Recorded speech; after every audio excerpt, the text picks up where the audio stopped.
Cuando hablamos del riñón, cuando tenemos tuberculosis, el daño también va a ser el intersticio.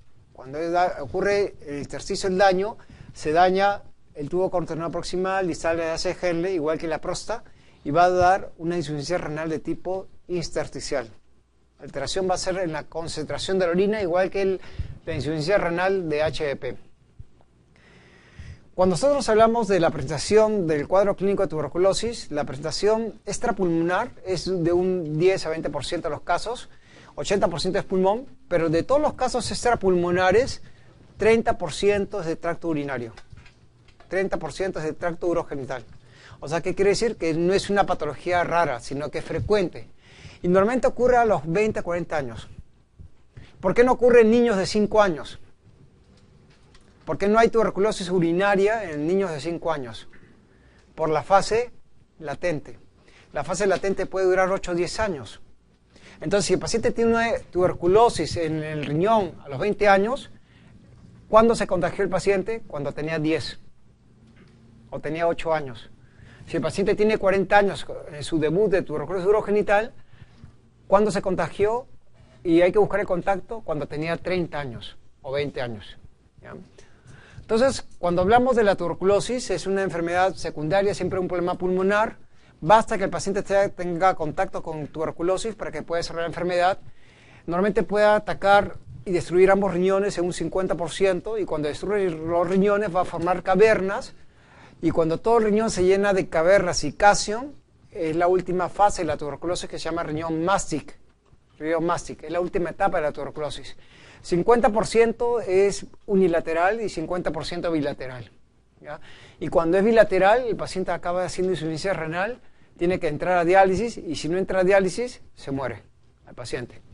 ¿Cómo ingresa al riñón? Por vía hematógena en la fase de siembra, y siempre la zona principal es la zona cortical.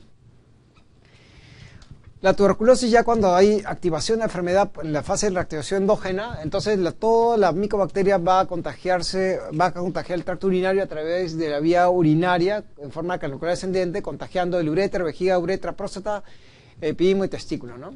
Entonces va a contagiar todo el tracto urinario. Entonces, ¿qué ocurre con el riñón? El riñón forma las cavernas, ¿saben? Las cavernas, el calcio, se va a formar calcio, va a formar los cálices. En el uréter va a producir estrechez. Y hay dos estrecheces más frecuentes. Uno, la unión del uréter con la vejiga, uréter con vejiga, y dos, la unión del uréter con la pelvis renal. Son los dos sitios de estrechez que va a producir la tuberculosis en el uréter. Y eso que va a ocasionar hidronefrosis. Cuando vemos la vejiga también se va a alterar con la tuberculosis. ¿Qué va a ocurrir? Que la vejiga se va a volver de menor tamaño. Sabemos que la vejiga tiene una capacidad de 500, entonces va a ser de 400, 300, 200, 100, 20, 80 centímetros cúbicos. Y cuando la vejiga tiene una capacidad de menos de 100, es lo que se denomina microvejiga. Y también, ¿qué va a ocurrir con la vejiga? Puede haber reflujo vésico-uretral. Quiere decir que se daña el túnel submucoso y la orina se va de la vejiga hacia el riñón. La orina solamente tiene que ir en una sola dirección, de riñón hacia la vejiga. Pero cuando la orina se va de la vejiga hacia el riñón, reflujo vésico-uretral, y ese puede ser por daño del túnel submucoso producido por la tuberculosis. En la próstata van a encontrar que puede encontrarse hematospermia, ¿no? Sangre de semen, ¿no? Y eso también claramente puede ocurrir que cuando ustedes hacen un tacto rectal en un paciente joven, pueden encontrar un aumento de la consistencia del tejido prostático. Igual, la vesícula seminal puede producir hematospermia, y cuando vemos el conducto deferente que se ha comprometido, lo que van a palpar es un nódulo cuando sale el testículo en la cola del epidimo. Y ese es el síntoma más frecuente que ocurre en el tracto genital, ¿no? Un nódulo en la cola del epidimo en un 50% de los casos. ¿Ya? En las trompas, cuando hablamos de la mujer, las trompas uterinas son la zona más frecuente en la zona genital. ¿Y cómo se piensa que llega a las trompas uterinas? Se piensa que es por vía hematógena, porque no hay comunicación de las trompas uterinas con el tracto urinario. A diferencia del testículo, que sí hay comunicación, con las trompas uterinas no hay comunicación con el tracto urinario. Se piensa que de pulmón se fue por vía hematógena hacia las trompas uterinas, y eso puede producir infertilidad, ¿no? Entonces, Cuando hablamos de la parte sexual, genital, la colelepidismo es la zona más frecuente y es el sitio más frecuente que ocurre en la tuberculosis urogenital en un 50% y las trompas uterinas generalmente en la parte de la mujer. Cuando hablamos de que el paciente tiene un compromiso bilateral de ambos testículos, eso va a producir que el paciente tenga infertilidad, ¿no? ¿Por qué? Porque va a producir azoospermia, porque los espermatozoides no van a poder salir hacia el exterior por esos nódulos que están en la colelepidismo cuando es bilateral, ¿ya? El cuadro clínico es lo que tiene el paciente: nicturia, poliaquiuria, urgencia miccional. ¿Por qué viene el paciente que tiene tuberculosis? Por disuria, poliaquiuria, urgencia. ¿Y por qué tiene poliaquiuria? Porque la vejiga se reduce de tamaño. Entonces, ¿qué va a pasar si nosotros tenemos una vejiga de 100 centímetros cúbicos y el paciente orina 2 litros? Si el paciente orina 2 litros y el paciente tiene una vejiga de 100, va a orinar 20 veces. Pero ¿qué va a pasar si nosotros tenemos una vejiga de 20 centímetros cúbicos y el paciente orina 2 litros? Va a orinar 100 veces. Entonces, eso va a producir que el paciente tenga poliaquiuria, nicturia, urgencia miccional, ¿no? Como un paciente que tuviera una infección urinaria o un paciente que tuviera una prostatitis, ¿ya? Y eso es por lo cual viene el paciente. Otro cuadro por el cual viene el paciente es la hematuria. La hematuria normalmente puede ser microscópica o macroscópica, pero el más frecuente que ocurre una hematuria microscópica en un 50% de los casos. Y la hematuria macroscópica solamente ocurre el 10% de los pacientes, que es cuando el paciente ve que está sangrando por la orina y es una hematuria pasajera. ¿Qué quiere decir? Que un día vio que sangró y al día siguiente, como desapareció, no le importancia. ¿Ya? Entonces, esa es la razón por la cual viene el paciente. El paciente viene por esto: disuria, poliaquiuria, urgencia, y porque el examen de orina hay hematuria. Y esa es la única razón por la cual viene el paciente. Y cuando un paciente tiene disuria, poliaquiuria, urgencia miccional, nadie piensa en tuberculosis.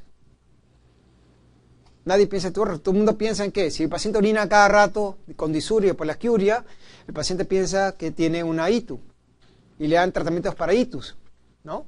Y el paciente desaparece y la micobacteria sigue destruyendo el tracto urinario. Entonces, ¿qué ocurre? Que al final el paciente acaba así, como esto, ¿no? Con microvejigas, con hidronefrosis, con cavernas, porque al final ya es muy tarde y el riñón ya se dañó completamente.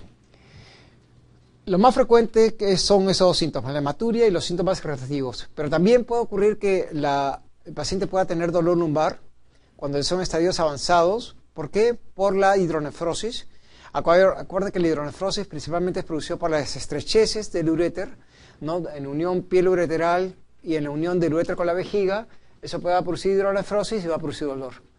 Y los síntomas generales de baja de peso, sudoración nocturna, fiebre vespertinas, solamente ocurre en un 20% de los pacientes. 80% no tiene nada, más que solamente molestias para orinar y hematuria. ¿Ya? Son los síntomas que tiene el paciente, que tiene tuberculosis.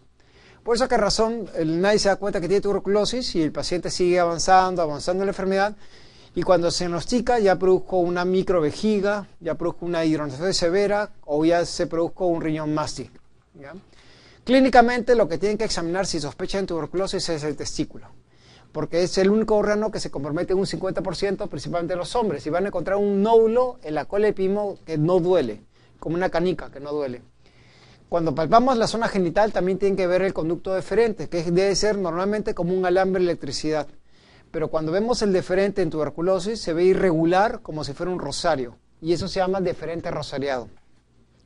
Como los testículos cuando tienen tuberculosis pueden tener calcium, ¿no? Los testículos que tienen tuberculosis pueden tener calcium y el calcium es como la pus. Entonces la pus, ¿qué va a tratar de hacer? Es tratar de salir. Y cuando trata de salir pueden formar fístulas escrotales espontáneas. Entonces aquel paciente que tenga una herida espontánea en la bolsa escrotal, pensar en TB, ¿ya? Cuando palpan la próstata van a encontrar una zona dura, el tejido prostático, ¿no? En la cual puede pensarse un cuadro inflamatorio, ¿no? Irregular. Y otro síntoma que puede tener el paciente cuando hay tuberculosis es hematospermia. Entonces la prostatitis puede producir hematospermia, la tuberculosis puede producir hematospermia, que es sangre del semen, y la tercera enfermedad que puede producir hematospermia es cáncer de próstata. Entonces, cuando un paciente tenga sangre en el semen, hay que pensar en prostatitis, hay que pensar en tuberculosis y hay que pensar en cáncer de próstata. Son las 3 enfermedades que pueden producir sangre en el semen. Entonces, nuestro examen que hacemos para hacer el diagnóstico de tuberculosis pulmonar, cuando queremos hacer el diagnóstico de tuberculosis pulmonar, es BK de esputo y placa de pulmones. ¿No es cierto? En tuberculosis pulmonar. Pero cuando queremos hacer el screening de tuberculosis urogenital, tenemos que hacer 2 pruebas. Uno es la urografía excretoria y 2, el examen de orina. La urografía excretoria y el examen de orina. Entonces, ¿qué buscamos con el examen de orina? Buscamos la presencia de la triada de Colombino. La triada de Colombino es la presencia de pH ácido, cultivo negativo para gérmenes comunes y leucocitos aumentados. O sea, lo que se llama piuria. Los leucocitos son más de 10 por campo. Entonces, cuando tenemos un cultivo negativo, es porque nosotros cuando el paciente tiene disuria o poliaquiuria, pensamos que tiene una ITU. Y la ITU, hacemos un cultivo de la orina y obviamente sale negativo cuando tenemos micobacteria, porque la micobacteria crece un cultivo especial que es el cultivo de Lowenstein, no en los cultivos normales. Y por eso que el cultivo sale negativo. Y esa triada, leucocituria, la presencia de pH ácido y la presencia de cultivos negativos es lo que se denomina la triada de Colombino. ¿Ya? Otros síntomas que pueden presentarse en el examen de orina es la hematuria, que se presenta un microhematuria de un 50%. Y la isostenuria es lo que se define cuando el paciente no puede concentrar la orina. Cuando vemos que el plasma tiene la misma concentración que la orina, porque entonces quiere decir no se están absorbiendo los electrolitos como el sodio, el potasio, ¿no? Tiene la misma concentración que el plasma. ¿Y eso ocurre por qué? Porque los túbulos contornados proximales y distales, se hace Henle, no están concentrando los electrolitos como el calcio, el sodio, el potasio. ¿Ya? Cuando hacemos el examen de orina, buscamos también la micobacteria. Entonces, ¿qué hacemos para obtener la micobacteria? Como la micobacteria es escasa en la orina, tenemos que recolectar la orina de 24 horas. Tomamos 5 o 8 muestras y con eso nos da una sensibilidad de un 20%. 20% para buscar una micobacteria. 80% sale negativo. 80%. ¿Ya? Entonces, obviamente para aumentar esa sensibilidad del examen de orina tenemos que hacer el cultivo de Lowenstein, ¿no? De Lowenstein, que puede demorar de 30 días a 3 meses. Y también hacemos, para aumentar la sensibilidad, el PCR, que es la reacción de cadena polimerasa. ¿Ya? Y lo que hace esta reacción de cadena polimerasa, es tomamos una muestra de orina y lo que hace es multiplicar la mayor cantidad de N posible para que aumente la sensibilidad de la prueba. ¿Ya?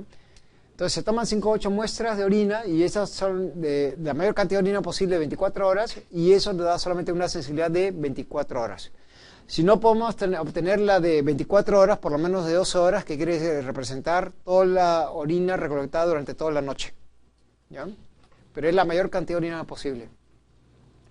Entonces, si el cultivo sale positivo, el BK sale positivo, el paciente entra al tratamiento para tuberculosis. Pero si el BK de la orina sale negativo, entonces ¿qué hacemos? Hacemos el PCR, que es reacción de cadena polimerasa, y también hacemos los cultivos especiales, que es el MOTS, que es el cultivo sólido y líquido, de la cual también da sensibilidad a la isonacil rifampicina, ¿no? Y el cultivo de Lowenstein. Normalmente las biopsias no se hacen. Cuando tenemos una sospecha de tuberculosis, por ejemplo, un nódulo en la cola del pimo, ya nosotros no hacemos biopsias, realmente es muy raro que saquemos la cola de esos nódulos, ¿no? Sino el paciente entra al programa de tuberculosis. Y el examen de la urografía excretoria, que son unas placas que vamos a ver después, son exámenes que tomamos después de colocar contraste a la vena. Tomamos una placa simple, después tomamos la placa a los 5 minutos del contraste, a los 10, 15 minutos, 30 minutos y después de una que ya llegó a la vejiga, una evaluación de la parte vesical, ¿no? Entonces, cuando nosotros vemos la placa simple, nosotros podemos ver la silueta renal irregular, como si fueran irregulares como lobulaciones. Acuérdense que la silueta renal es regular como una haba. Podemos encontrar lesiones en la columna, la cual puede representar lesiones de tuberculosis en los huesos, la cual puede ser el mal de Pot. Podemos encontrar borramiento de los músculos psoas por la gran hidronefrosis que puede tener, Y siempre tenemos que tomar una placa de tórax en los pacientes que tengan tuberculosis, sospecha de tuberculosis urogenital, porque 30% de los pacientes pueden tener una secuela de tuberculosis pulmonar en los pacientes que tienen sospecha de tracto urinario. 30%. Entonces, ¿qué vemos en la radiografía excretoria? Vamos a ver después las imágenes. Uno es lesiones en el sistema excretor. Entonces, los cálices se pueden deformar, los cálices menores principalmente. Entonces, puede haber lo que se llama el signo de la mordedura de ratón, una muesca, como una mordedura de ratón, unos cálices, y ese se llama el signo de la mordedura de ratón. Puede haber una amputación de los cálices, puede haber dilatación de los cálices por una estenosis del infundíbulo del cáliz por tuberculosis, y puede haber hidronefrosis. ¿Y por qué puede haber hidronefrosis? Por la causa del uréter. El uréter va a producir estrechez, la unión piel-ureteral y la unión uretero-vesical. La zona más frecuente es la unión del uréter con la vejiga. 6 veces más frecuente que la unión del uréter con la pelvis renal. Y eso va a producir hidronefrosis. También, ¿qué vamos a ver? Vamos a ver uréter rígido. ¿Y qué cosa es uréter rígido? Normalmente, cuando ustedes hacen una radiografía excretoria, una parte del uréter se ve, una parte que no se ve. Una parte que sí se ve y no se ve. Y eso es por el peristaltismo del uréter. Cuando nosotros vemos que todo el uréter se pinta, eso se llama uréter rígido. Y eso es sospecha de tuberculosis. Otra imagen que podemos ver es el uréter arrosariado. El uréter tiene que tener bordes regulares y aquí vemos como si fueran ovulaciones, como un rosario, y eso se denomina uréter rosariado. Y la última etapa de la tuberculosis es cuando todo el riñón se calcifica y eso se llama riñón mástic. Es un riñón mástic que ya no funciona, que ya no tiene función, está lleno de cavernas y está lleno de calcio. ¿Ya? Cuando vemos la vejiga, vamos a ver la vejiga de menor capacidad de distensión, ¿no? Y puede ser microvejigas cuando son menos de 100 centímetros cúbicos. La cistografía cuando vemos reflujo. La cistografía es colocar una sonda por la uretra para llenar la vejiga y tenemos que ver que el contraste se va de la vejiga a ese riñón. Entonces vamos a unas radiografías. Esta es una cistografía de la vejiga y vemos que la vejiga tiene una capacidad de 20 centímetros cúbicos. Normalmente esta vejiga era lo que se denomina una microvejiga. Máxima capacidad 20 centímetros cúbicos. Si el paciente orinaba 100 veces, todo el día está en el baño. ¿Ya? Cuando tomamos una placa simple, normalmente vemos el riñón totalmente calcificado. ¿Ven? Y cuando todo el riñón está calcificado y se ve en una placa simple, es lo que se denomina riñón mástic. Mástic es cuando todo el riñón está lleno de cavernas y con calcio dentro. ¿Ya? El riñón mástic. Una placa de abdomen simple. También en una radiografía excretoria podemos ver que el riñón no se pinta. Y eso no quiere decir que el riñón no exista, sino que el riñón no está filtrando el contraste. Y eso se llama exclusión renal. Exclusión renal. ¿Ya? Aquí vemos el uréter de otro lado, ¿no? Que está funcionando normal. ¿Y por qué? Porque el compromiso del tracto urinario ocurre en un 50% de los pacientes, en forma unilateral. 50% de los pacientes se comporta solamente unilateralmente el daño renal.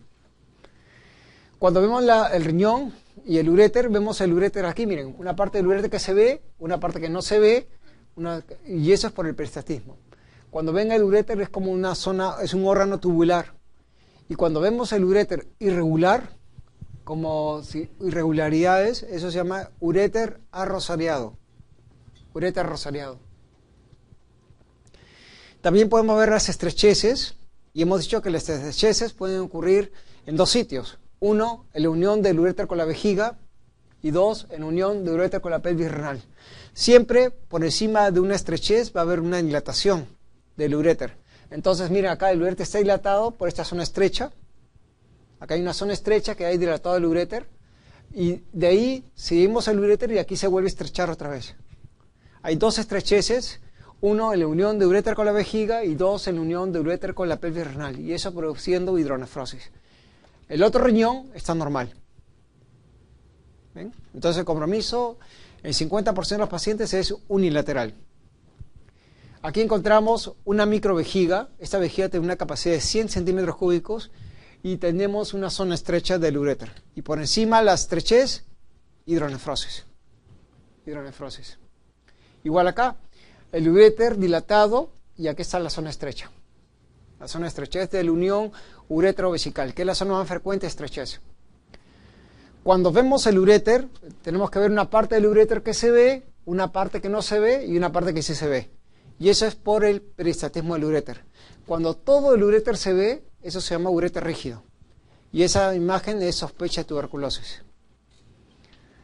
Otra imagen que podemos ver es los cálices. Miren así, los cálices. Ese es un cáliz, otro cáliz, otro cáliz.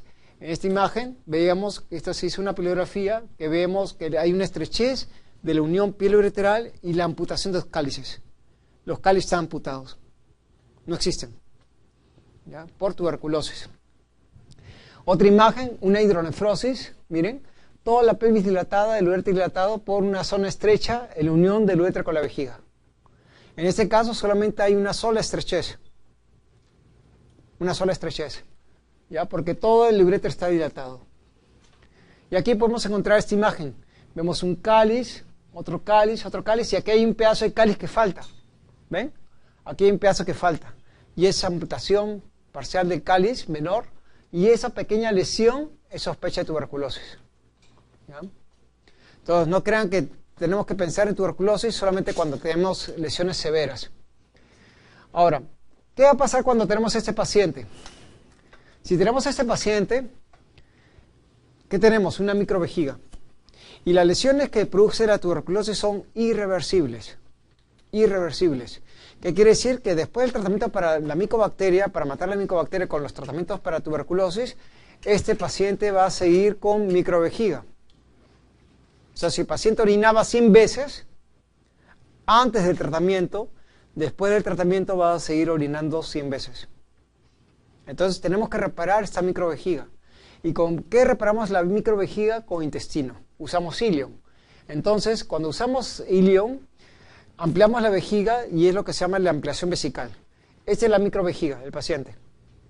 Y para nosotros reparar la vejiga usamos ilion, y cada centímetro de ilion da una capacidad de 80 centímetros cúbicos. Cada centímetro de ilion da una capacidad de 80. Si ese paciente tiene una capacidad, esta vejiga tenía capacidad de 20, entonces, ¿cuánto nos falta? 480 para llegar a 500, ¿no es cierto? Porque la vejiga tiene una capacidad de 500. Y si sabemos que cada centímetro de ilion da 80 centímetros cúbicos de capacidad, entonces, ¿cuántos centímetros usamos? 60. ¿Ya? Cada centímetro da 8 centímetros cúbicos de capacidad. Cada centímetro de ilion da 8 centímetros cúbicos de capacidad. Entonces, usamos 60 centímetros para que 60 por 8 nos dé 480 y más 20, 500. Y con eso el paciente puede miccionar. Entonces, esta es la vejiga que vieron al comienzo y esto es intestino. Y eso es lo que se llama ampliación vesical para tratamientos de las microvejigas. Cuando nosotros queremos hacer otros diagnósticos suplementarios, podemos hacer una citoscopía y en la citoscopía vemos la vejiga. Y esta es la vejiga normal, con gran cantidad de vasos sanguíneos y este es el meato ureteral. Esta forma puntiforme es el meato. Cuando hemos dicho que ocurre tuberculosis, la tuberculosis puede producir daño en el trígono y al producir daño en el trígono puede producir esta imagen, que es la lesión del meato ureteral y del túnel submucoso, produciendo un orificio grande que se llama el orificio de hoyo de golf. Este orificio de hoyo de golf representa la posibilidad que el paciente tenga reflujo vesicoureteral. ¿Ya? También puede encontrarse zonas hemorrágicas dentro de la vejiga. Y eso es por sospecha de tuberculosis. ¿Ya? Hoyo de golf, zonas hemorrágicas, también podemos encontrar zonas de cicatrices, ¿no? Y calcificaciones dentro de la vejiga, en la zona endoscópica. El tratamiento para tratar la micobacteria es para eliminar la micobacteria, pero el daño que se produjo ya es irreversible. O sea, si el paciente tiene una microvejiga de 100, va a seguir con microvejiga de 100. ¿Ya? Si tiene hidronefrosis moderada, sigue con hidronefrosis moderada. Lo primero que tenemos que hacer es matar la micobacteria antes de cualquier cirugía. Tenemos que dar un tratamiento médico con tratamientos bactericidas, bacteriostáticos, esterilizantes, bactericidas como son el isoniazid y rifampicina, que actúan sobre la multiplicación activa de la micobacteria. Esterilizantes quiere decir que actúan más que todo sobre la zona de los macrófagos, usando piracidamida. Y bacteriostáticos, más que todo con etambutol, ¿no? Siempre tenemos que usar esas 4 drogas, igual que la tuberculosis pulmonar. Entonces, el tratamiento de la tuberculosis del tracto urinario es largo, de 9 meses a 1 año. Con las mismas drogas que usamos para tuberculosis pulmonar, que son isoniazida, rifampicina, piracetamida y etambutol. ¿Y por qué 9 meses a 1 año? Porque cuando un paciente tiene tuberculosis del pulmón, y sabemos que el tratamiento es de 6 meses, ¿no? 6 meses, ¿qué ocurre? Tiene problemas de pulmón, y entonces el paciente, ¿cómo sabemos que está mejor? Porque ya no hace fiebre, ya no hay tos, el paciente ya no está perdiendo peso, ¿no? Y entonces decimos que el tratamiento está dando resultados. Pero si el paciente tiene una microvejiga de 20 y orina 100 veces, damos el tratamiento y preguntamos al paciente, ¿cuántas veces orina ahora? 100 veces. Pasan 6 meses, ¿cuántas veces orina ahora? 100 veces. ¿El paciente por qué viene? Por poliaquiuria, nicturia, urgencia miccional. Y esos síntomas van a persistir en el paciente con el tratamiento para tuberculosis. Entonces no sabemos cuándo se ha curado el paciente. Por esa razón tenemos que dar tratamientos largos de 9 meses a 1 año. ¿Ya? Y el esquema 1 es el que se usa, igual que la tuberculosis pulmonar, ¿no? Entonces 2 meses con isoniazida, rifampicina, etambutol, piracetamida, y la segunda fase lo prolongamos hasta 1 año con isoniazida y rifampicina. Hasta 1 año. ¿Ya? O sea, no solamente el esquema 1 lo dejamos hasta 6 meses, sino le decimos al neumólogo, que es el que maneja el programa de tuberculosis, que prolongue la segunda fase hasta 1 año. Y cuando hablamos de multidrogresistencia, quiere decir que el paciente no le ha hecho efecto en los tratamientos del esquema 1. Cuando el paciente presenta hematuria persistente, cuando el paciente presenta leucocituria, el examen de orina persistente, y cuando las lesiones empeoran. Si el paciente tenía una hidronefrosis severa, una hidronefrosis leve, y después con el tratamiento vemos que tiene una hidronefrosis moderada o severa, ha empeorado el cuadro, multidrogresistencia. ¿Ya? Entonces, cuando hay leucocituria, el examen de orina, cuando hay hematuria persistente, el examen de orina, y cuando las lesiones empeoran, el estudio de imágenes. Y usamos el esquema de 18 meses, usando canamicina, ciprotiromida, piracetamida, etambutol y PAS, y 14 meses con ciprotiromida, piracetamida, etambutol. No quiere decir que sean todas estas drogas, sino cada paciente tiene que tener un tratamiento individualizado. ¿Ya? Individualizado, con alguna combinación de estas drogas. ¿Ya? De 18 meses de tratamiento. El tratamiento quirúrgico tiene que ser precedido de un tratamiento médico. Primero matamos la micobacteria, y después de matar la micobacteria tratamos de reparar todo el daño que produjo la micobacteria. Entonces vamos a ver un tratamiento mutilante y un tratamiento conservador. Si nosotros hacemos un tratamiento mutilante para, por ejemplo, un paciente que tiene un riñón mástic, todo riñón ya no funciona, está llenado de cavernas, de calcium, y donde exista calcium, existe la posibilidad de tener micobacteria. Entonces sacamos el riñón y eso será un tratamiento mutilante, pero siempre precedido de un tratamiento médico. Y los tratamientos conservadores es tratar de reparar todo el daño que produjo la micobacteria.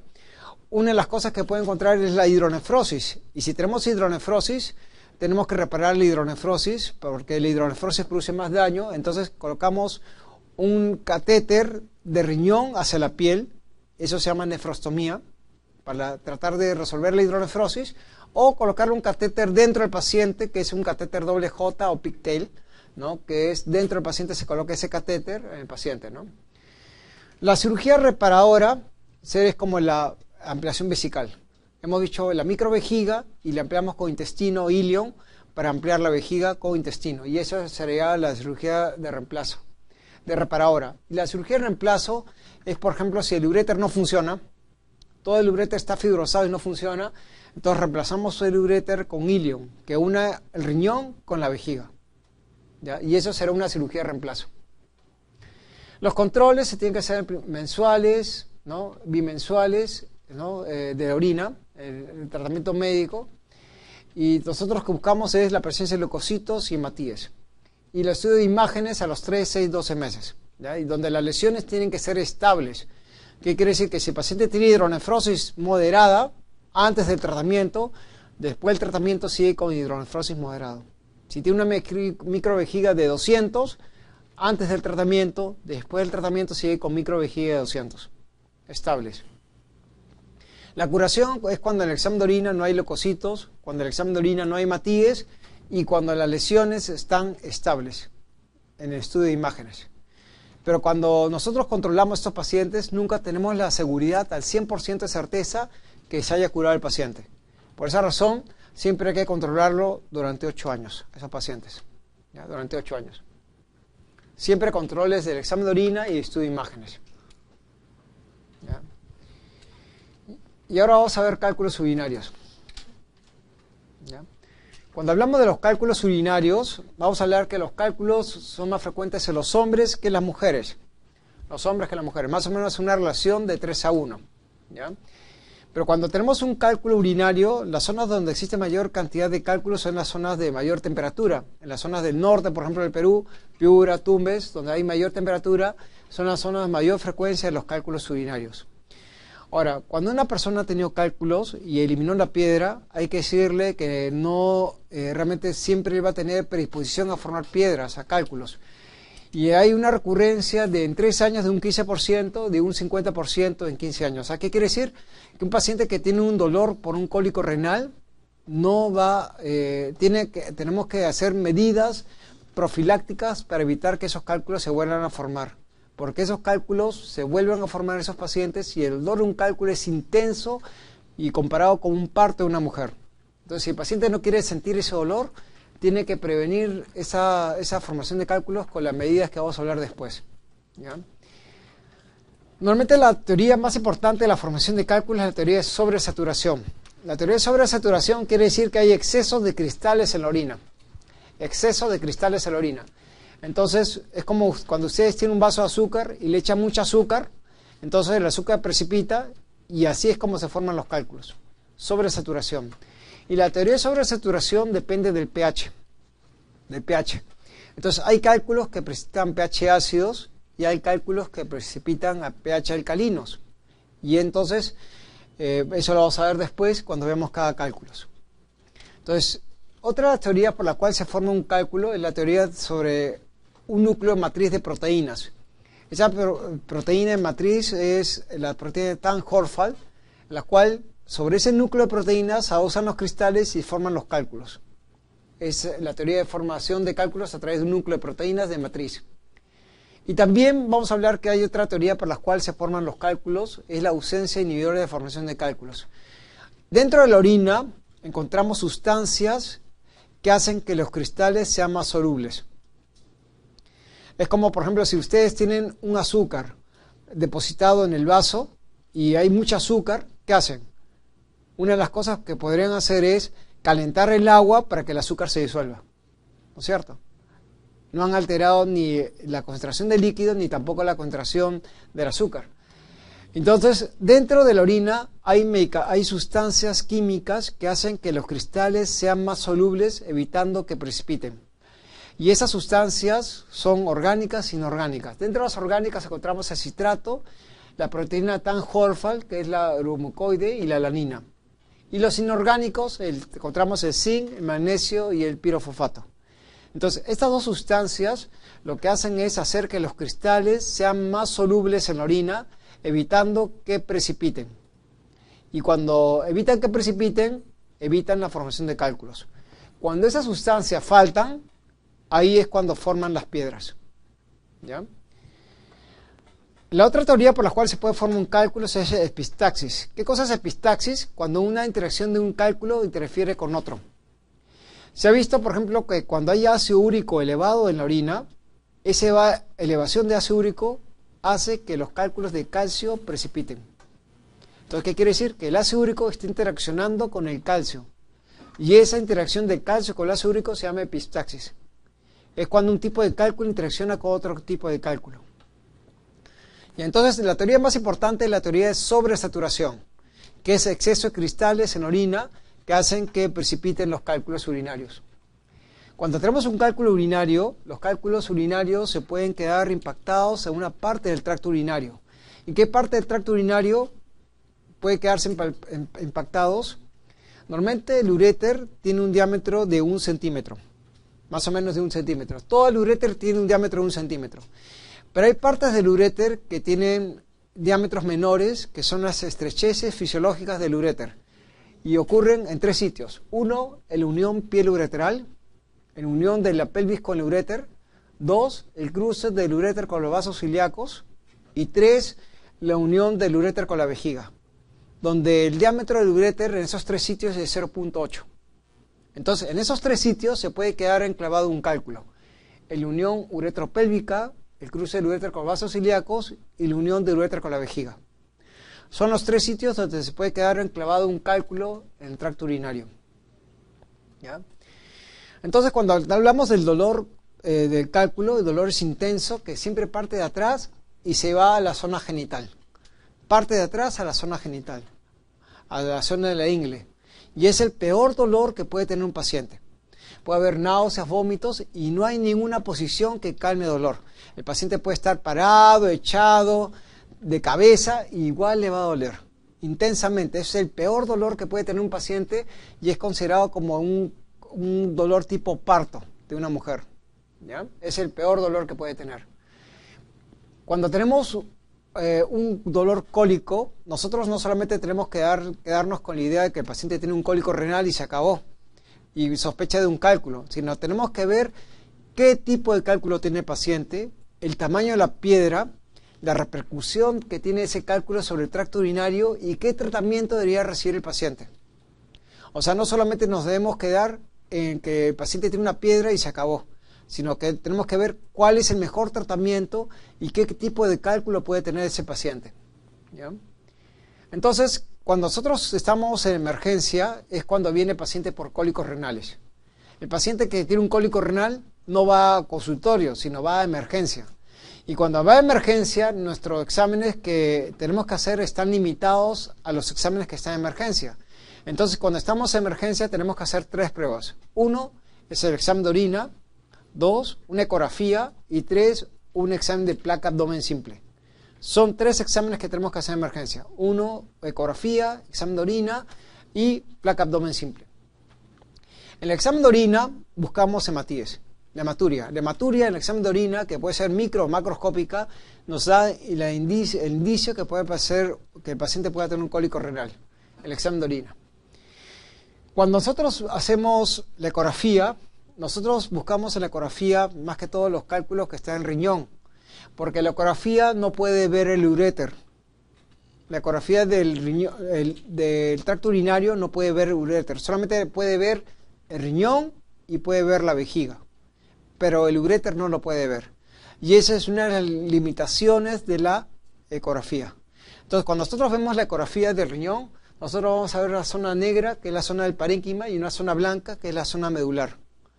Entonces, esta zona medular es donde está el sistema excretor.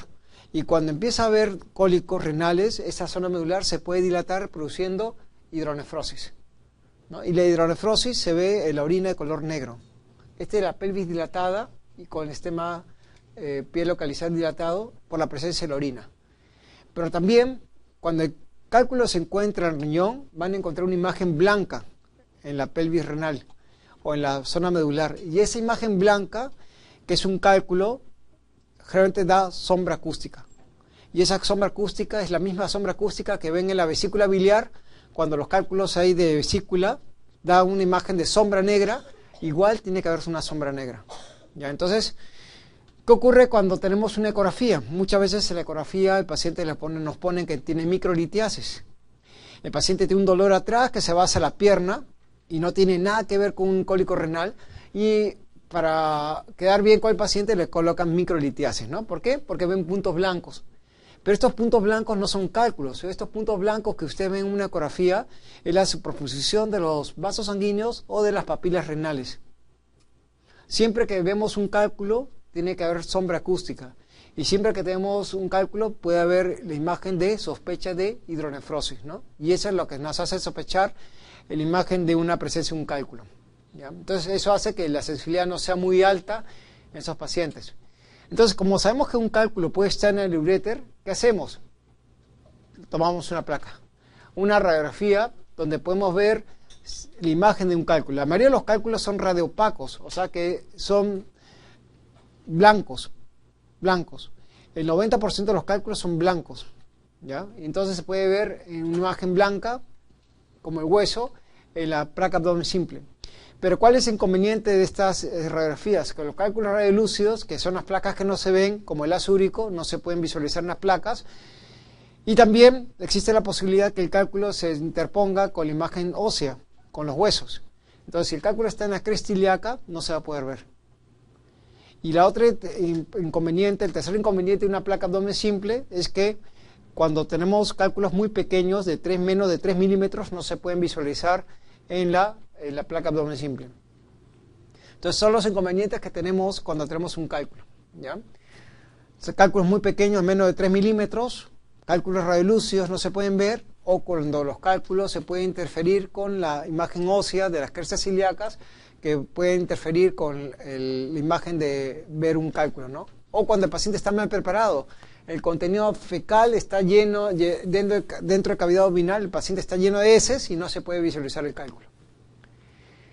Entonces, cuando estamos en emergencia, tomamos una urografía esquetólica, tomamos un examen de orina, una ecografía y una placa abdomen simple. Y en la placa abdomen simple podemos visualizar cálculos radiopacos, como son cálculos de struvita, calcio y el cálculo de cistina. Y los radiolúcidos no se pueden visualizar. ¿Cuál es el cálculo radiolúcido más importante? Ácido úrico. Pero también encontramos cálculos como xantinas, que es un precursor del ácido úrico, y Navir, y también de Matrix, que son cálculos radiolúcidos, ¿ya? Pero el más frecuente es el ácido úrico. Ahora, el paciente viene con un cólico intenso, ya fue emergencia y le calmamos su dolor. Entonces, ya cuando calmó dolor, va al consultorio. Y cuando llega al consultorio, ya no van a pedir lo mismo. No van a pedir ecografía, placa abdomen simple y examen de orina, sino ya tienen que pedir las pruebas para ver el diagnóstico de cálculos. Y para ver los cálculos se hacen dos pruebas. Uno es la urografía esquetoria, y si hay duda del diagnóstico de la urografía esquetoria, se hace la tomografía helicoidal sin contraste. Tomografía helicoidal sin contraste. ¿Cuál de las dos pruebas es más sensible para ver el diagnóstico de cálculos? La tomografía helicoidal sin contraste. Pero primero se hace una urografía esquetoria, ¿ya? Y después, si la urografía esquetoria no hay duda del diagnóstico, entonces se hace recién la tomografía helicoidal sin contraste. Y eso es lo que hacemos en emergencia, en consultorio, ¿no? Entonces, esa es la urografía esquetoria. En la urografía esquetoria es, ya saben, colocar contraste por la vena y se puede visualizar el uréter, todo el tracto urinario, desde el riñón hasta la vejiga, ¿no? Todo el tracto urinario. Entonces, cuando vemos un cálculo, aquí los cálculos se pueden ver en esta imagen de la urografía esquetoria, y también nos puede dar estas imágenes como lesiones patológicas que puede tener el paciente, como son estrecheces fisiológicas o mecánicas de la unión pielo-ureteral, ¿no?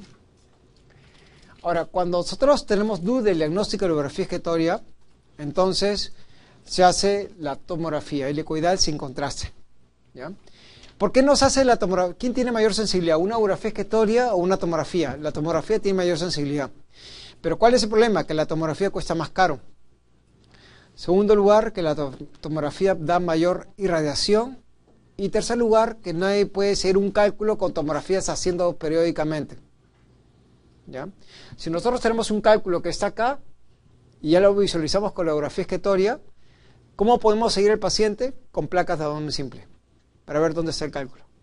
Pero si hacemos una tomografía, entonces nadie va a pedir una tomografía la siguiente vez, otra vez, cada 2 semanas para ver cómo está el cálculo.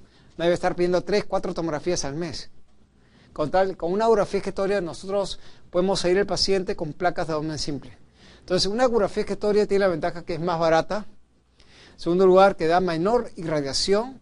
Y tercer lugar, que da la ventaja que puede seguir el paciente con placas, radiografías. Ahora, la desventaja de la urografía esquetoria es que la tomografía es mucho más sensible. Mucho más sensible. Y aparte, la tomografía nos puede dar la densidad del cálculo. La tomografía normalmente puede dar la densidad del cálculo, que son las unidades Hounsfield. Esa densidad nos puede decir que si el cálculo es muy duro o es blando. Cuando el cálculo es muy duro es cuando las unidades Hounsfield son más de 1000 unidades Hounsfield. Y liptotricia no puede romper cuando es más de 1000 unidades. Entonces el cálculo realmente se puede medir la densidad del cálculo, y con la densidad del cálculo nosotros podemos imaginarnos qué tipo de cálculo puede tener el paciente, si es de calcio, si es ácido úrico, de cistina, ¿no? También nos puede decir eso. Entonces, cuando nosotros veíamos una tomografía axial, nosotros podemos ver este cálculo grande, ¿no? Los cálculos en la tomografía siempre se ven blancos, todos los cálculos. En una ecografía todos los cálculos se ven blancos y en una tomografía también todos los cálculos se ven blancos.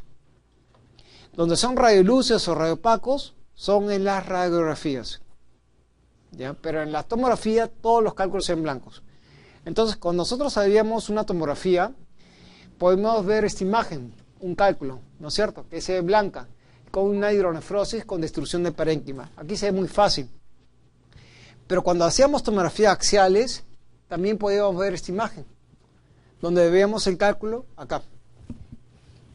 Veíamos un punto blanco, pero no sabíamos si estaba produciendo hidronefrosis, no sabíamos dónde estaba exactamente el cálculo en el tracto urinario. Entonces era una imagen que no nos ayudaba mucho.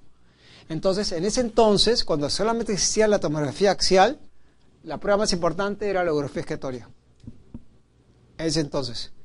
Pero cuando existió la tomografía helicoidal, cuando apareció la tomografía helicoidal, la tomografía axial revolucionó, la tomografía revolucionó y así hizo que la tomografía helicoidal sin contraste sea mucho más sensible que una ecografía excretoria. Entonces, cuando nosotros hacemos una tomografía helicoidal sin contraste, entonces podemos ver el cálculo que está dentro del uréter, ¿no? Y vemos que aquí, por ejemplo, no hay hidronefrosis. ¿Y por qué tiene que ser sin contraste? Porque si yo le pongo contraste, ¿el contraste qué color es? Blanco, y entonces taparía el cálculo. Por eso se hace la tomografía helicoidal sin contraste. Entonces, antiguamente cuando había la tomografía axial no servía para nada, para ver cálculos. Y entonces la prueba más importante era la ecografía excretoria. Pero actualmente la tomografía helicoidal ha revolucionado la imagen de la tomografía, entonces haciendo que de elección, cuando el paciente tiene una duda en la ecografía excretoria, la otra prueba que hay que hacer es la tomografía helicoidal sin contraste. Es como si cuando ustedes tienen que hacer una prueba para el SIDA, la primera prueba que hacen es el ELISA, y si el ELISA sale positivo, le hacen la prueba de Western blot. Entonces la pregunta es, ¿por qué no hacen de frente la prueba de Western blot? Porque es mucho más caro. ¿Están? Igual, la tomografía helicoidal sin contraste es mucho más caro que una ecografía excretoria. Produce mayor irradiación y no se puede seguir el paciente. Pero si hay duda del diagnóstico, ahí recién hacemos la tomografía, ¿ya? Después de una ecografía excretoria. Cuando los cálculos están en la vejiga, se puede hacer una citoscopia donde podemos ver las piedras, ¿no? Las piedras dentro de la vejiga. Y cuando tenemos un cólico renal, nosotros vamos a emergencia y el paciente tiene un dolor intenso que va hacia la parte de atrás, hacia adelante. Y cuando tenemos un cólico renal, lo que tenemos que es calmar, la emergencia es calmar el dolor.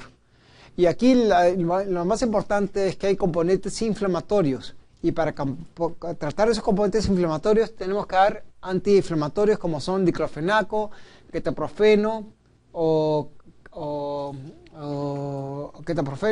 diclofenaco, ¿no? Entonces son antiinflamatorios que tenemos que dar por vía parenteral endovenosa, ¿no? O intramuscular para calmar dolor.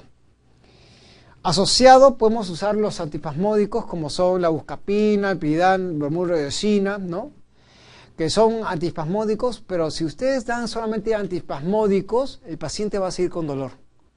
Porque cuando veamos la fisiopatología de la obstrucción, por cálculos, van a encontrar que acá hay una liberación de tromboxano y prostaglandinas que son la causa de dolor y son componentes inflamatorios. Entonces tenemos que ir contra esas sustancias dando antiinflamatorios como el ketoprofeno y diclofenaco, ¿ya? Y si quieren asociar con algo, recién le pueden dar los antiespasmódicos. Ahora, cuando tenemos un cuadro inflamatorio por un cólico, no es dar el tratamiento solamente de emergencia y que se vaya a su casa. El tratamiento tiene que ser por lo menos 3 días con antiinflamatorios, porque si no el paciente va a regresar al día siguiente por el dolor intenso que ocurre por un cálculo renal, ¿ya?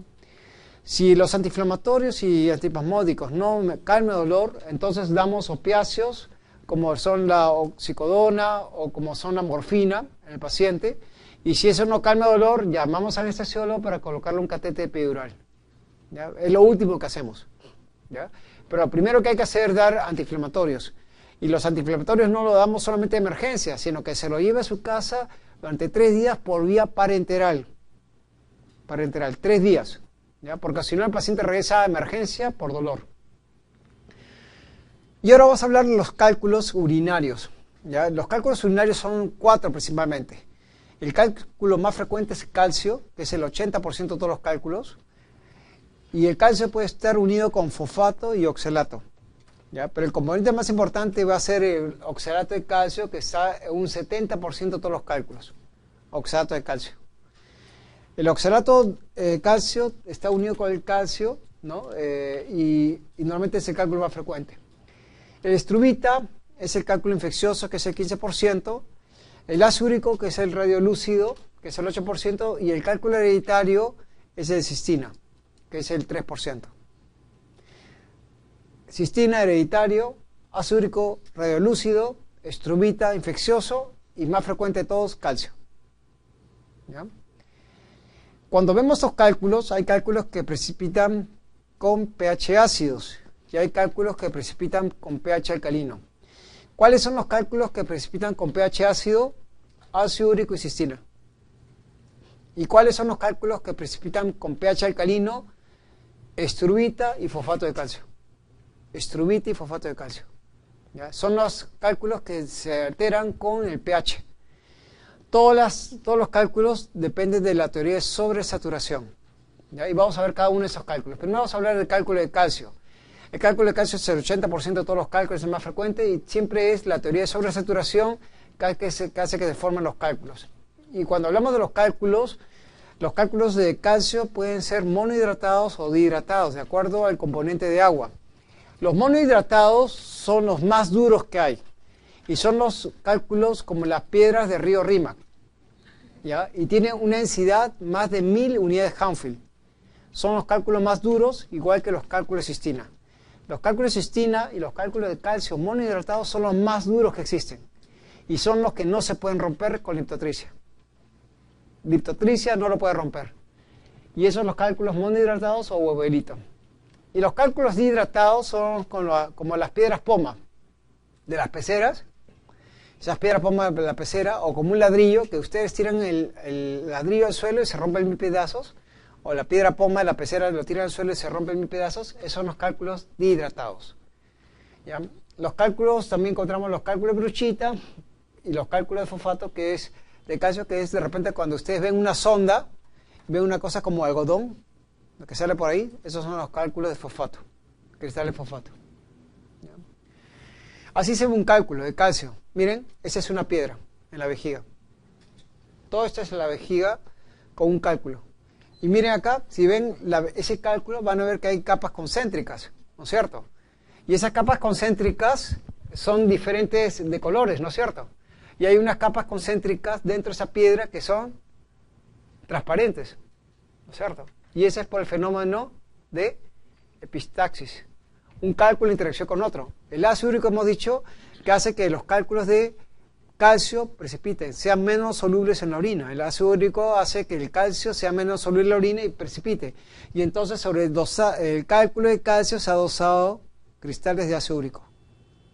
Y ahí se ven imágenes más o menos como transparentes dentro de esa piedra, ¿no?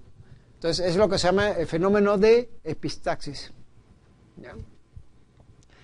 Cuando hablamos de los cálculos de calcio, normalmente la causa que origina esos cálculos es el 80-90% es de tipo idiopático. O sea, no hay ni una razón por la cual el paciente origine esos cálculos. Es una predisposición a tener esos cálculos en esos pacientes. Y la dieta de calcio no evita la formación de cálculos. La dieta no evita... Entonces, aquellos pacientes que tengan una causa idiopática, que es el 90%, de nada sirve que le digan que no coma leche, que no tome yogur, que no coma quesos, porque igual va a formar cálculos. ¿Ya? La dieta de calcio no evita la formación de cálculos. Pero en los casos secundarios, que solamente es el 10%, la dieta de calcio se ayuda. En los casos secundarios. ¿Y cuáles son las enfermedades que pueden producir ese 10% de causas secundarias? Son principalmente 3 enfermedades. Uno es el hiperparatiroidismo, que va a producir hipercalcemia en la sangre, Y esa hipercalcemia la vamos a tratar de eliminar por la orina, produciendo hipercalciuria. ¿Ya? La otra enfermedad es un problema renal que se llama la acidosis tubular renal. La acidosis tubular renal hace que los túbulos contorneados proximal distales ACGL no absorban el calcio a través de los túbulos y todo ese calcio se elimina por la orina.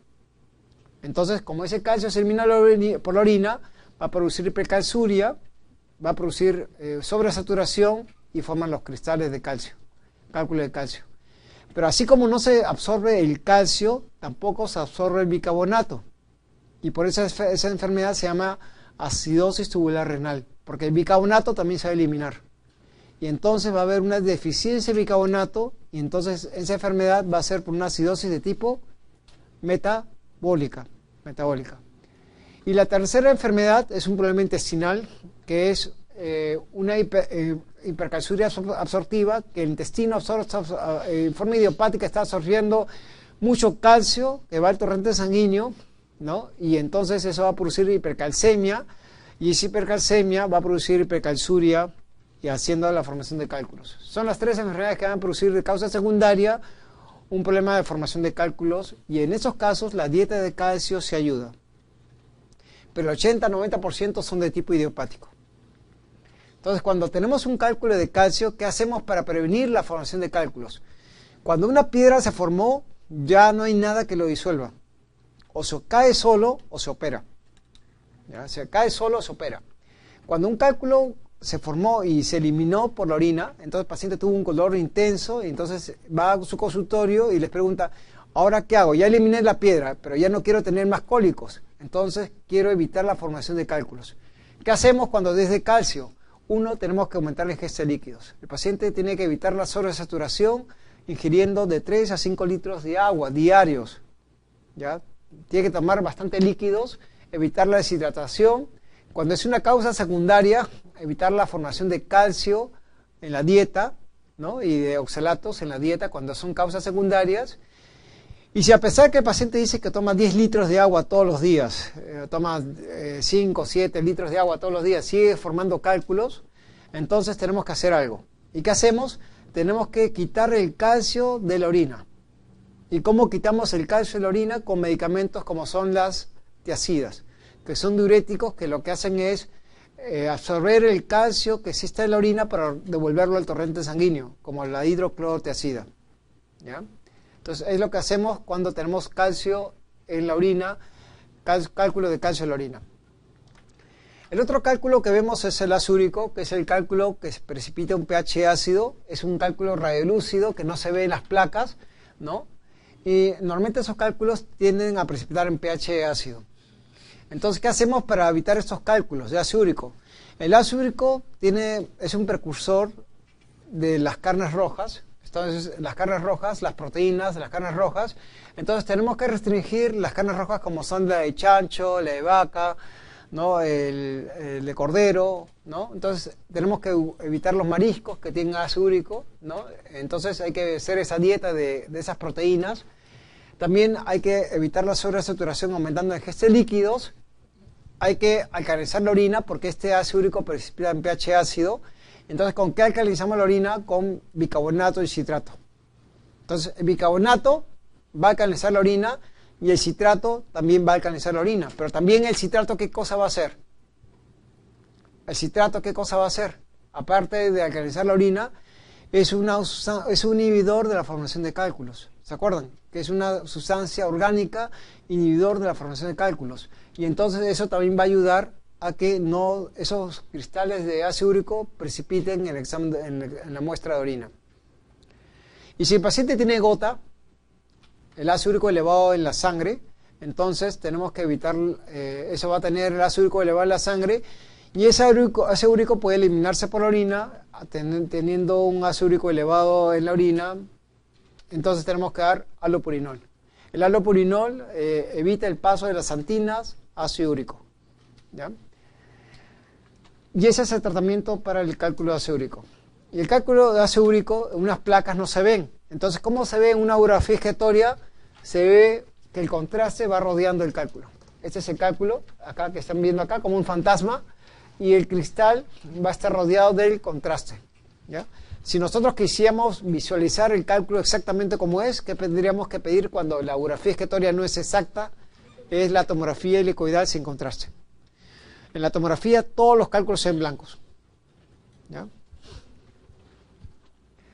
Los cálculos de cistina son los cálculos hereditarios, son cálculos que son más raros de todos, pero son los cálculos más duros, igual que los cálculos de calcio monohidratados.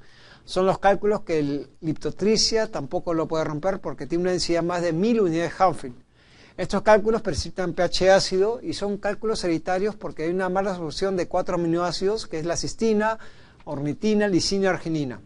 Estos 4 aminoácidos no se absorben en los tubos contornados proximales distales de Henle, y de estos 4 aminoácidos hay uno, el único solo que no es soluble en la orina es la cistina. Y como no es soluble en la orina, precipita.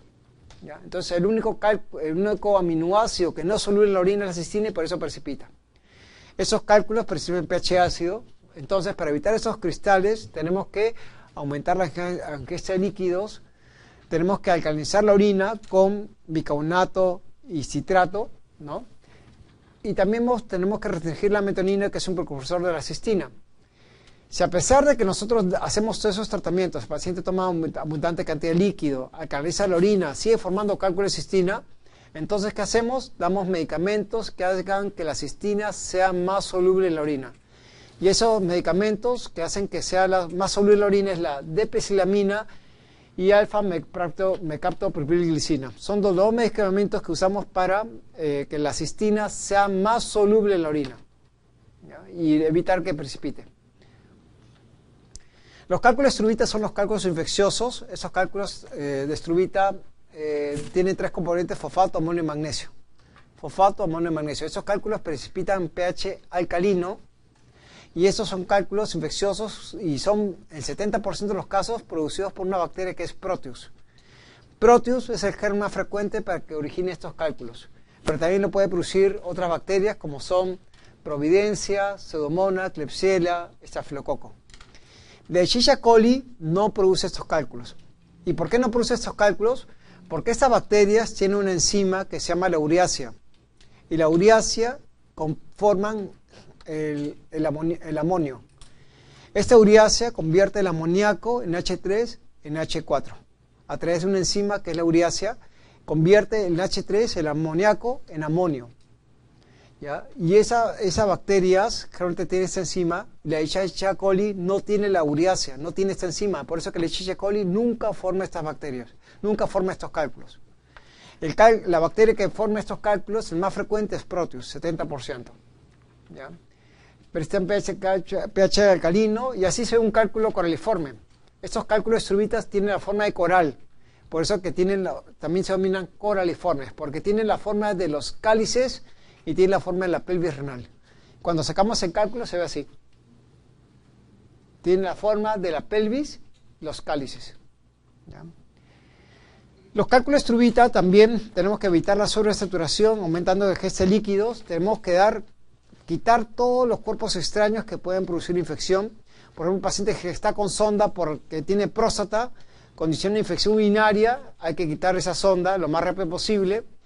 Hay que restringir el magnesio, el fósforo, ¿no? Y también tenemos que dar antibióticos cuando hay un problema infeccioso. Si queremos alcalinizar la orina, si estas bacterias, estos cálculos presentan pH alcalino, tenemos que acidificar la orina. Entonces, ¿con qué acidificamos la orina? Con el cranberry y también con el ácido ascórbico, que es la vitamina C. ¿Ya? Y también podemos usar la metionina, que es un aminoácido, para acidificar la orina. Entonces, tenemos 3 formas de acidificar la orina: con el cranberry, con la vitamina C, que es el ácido ascórbico, y con la metionina, que es un aminoácido. ¿Ya? Y si a pesar de que el paciente toma bastantes líquidos, y a pesar de que nosotros acidificamos la orina, el paciente sigue formando cálculos, entonces tenemos que hacer algo. Entonces damos un medicamento que lo que hace es inhibir la ureasa, que es la enzima que tiene esta bacteria, para pasar el amoníaco a amonio, ¿no? Y dando un medicamento que es el aceto hidroxámico, inhibimos la ureasa y entonces inhibimos el tercer elemento de la formación de cálculo de struvita, que es el paso de amoníaco a amonio. Y con eso también evitamos la formación de esos cálculos, dando el ácido hidroxámico. ¿Ya? Cuando vemos el tratamiento de los cálculos, los tratamientos de los cálculos es o los cálculos se caen solos o se operan. Los cálculos se caen solos o se operan. ¿Y cuándo pensamos que un cálculo se cae solo? Cuando mide menos de 1 centímetro. Hasta 1 centímetro se puede caer solo. Cuando los cálculos miden más de 1 centímetro, ya no se caen y se tienen que operar. No hay pastillas que disuelvan los cálculos. No hay ningún tipo de medicamento que disuelva los cálculos. Entonces, ¿qué hacemos cuando un cálculo mide menos de 1 centímetro? Cuando mide menos de 1 centímetro pensamos que los cálculos se pueden caer, pero los cálculos tienen que atravesar las estrecheces fisiológicas del uréter. Entonces, ¿dónde queda el uréter estrechado por un diámetro de 0.8? Entonces, ahí se pueden quedar enclavados los cálculos que miden de 0.8 para arriba hasta 1 centímetro. ¿Ya? Por eso que el éxito de los cálculos va a depender del tamaño del cálculo. Si el cálculo mide menos de 5 milímetros, 70, 80% de los cálculos se eliminan. Pero si mide más de 7 milímetros, el 30% se elimina. Generalmente, nosotros damos el chance a que un cálculo se caiga cuando mide menos de 1 centímetro. Ahora, ¿qué hacemos cuando tenemos un cálculo que mide 0.8 o mide 0.7? ¿Qué hacemos? Al paciente le decimos que tome abundante cantidad de líquido. Tome 5 o 7 litros de agua para que la orina que se forme empuje el cálculo hacia abajo. Ese es uno. 2, le decimos que se salte para que por gravedad el cálculo caiga. Y 3, damos los bloqueadores alfa-adrenérgicos. Los mismos medicamentos que usamos para la próstata, en prostatitis, y usamos para HBP, hiperplasia prostática, usamos para los cálculos urinarios. ¿Qué hacen estos medicamentos? Relajan la parte distal del uréter. La unión uretero-vesical la dilatan. Dilatan el uréter para que el uréter tenga un diámetro no de 0.8, sino de 1 centímetro. Y con eso podamos eliminar el cálculo, dando los bloqueadores alfa-adrenérgicos. Entonces son las 3 cosas que usamos cuando tenemos un cálculo. Cuando el cálculo mide más de 1 centímetro, el cálculo ya no va a caer. Entonces tenemos que operarlos. Y el tratamiento ideal para operar un cálculo es liptotripsia extracorpórea. ¿En qué consiste la liptotripsia extracorpórea? El paciente se echa una camilla donde hay una pieza eléctrica que va a ir directamente sobre el cálculo. Esta es una pieza eléctrica que va a dar una onda de choque sobre la piedra, y entonces esa onda de choque va a pulverizar el cálculo en varios pedazos que puedan migrar hacia el tracto urinario inferior. Y esa es liptotripsia extracorpórea. Cuando tenemos liptotripsia extracorpórea hay contraindicaciones. Uno es el embarazo, ¿no? Embarazo. 2, que el paciente tenga trastorno de coagulación, por ejemplo, está tomando warfarina o está tomando anticoagulantes o es hemofílico. Y 3, cuando hay infección. Obviamente la contraindicación absoluta es el embarazo. Y otra contraindicación absoluta es cuando el paciente tenga una estrechez que impida que los cálculos puedan caer. Por ejemplo, si tenemos este paciente, tenemos un paciente acá,